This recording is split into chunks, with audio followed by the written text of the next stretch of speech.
they're suing Fortnite for deliberately hiring psychologists to come into their company to design the game so that it's as addictive as possible.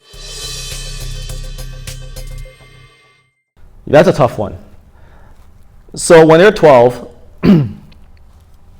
there's several layers to this. Let's peel them back one by one. The first layer is our understanding of gaming is very different from what it is today. So when we grew up, gaming was something you go on your Nintendo or your Super NES or 64 or whatever, and you play video games and it's done deal. You put down the controller and it's over. But nowadays, video games, it's social. It's about talking with friends. It's about working as a team. It's about communicating. It's about leveraging that online platform to do something together. You can even get paid for playing video games. So on the one hand, yeah, video games, there might be something that's really special there. Like, if there's something that's going to replace movies in the future, video games is probably the likely candidate. Because you get to create your own story. You're your own hero.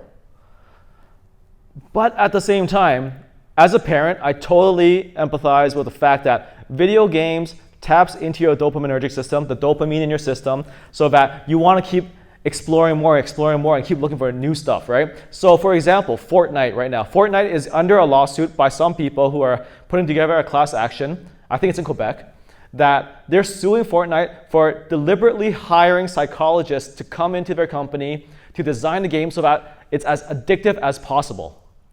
So if you have a 12-year-old kid that's playing these video games designed to tap into their system so that they get hooked and they keep paying and they keep playing, there's something ethically wrong about that as well. So I think that's where we come in as parents. It's our responsibility to find that balance.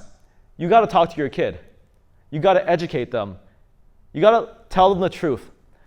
You are in an industry that's making money off of you. And is this something that you want to keep going into? Like, there are skills being developed. The hand-eye coordination, the communication, the team building, and strategizing, all that's real.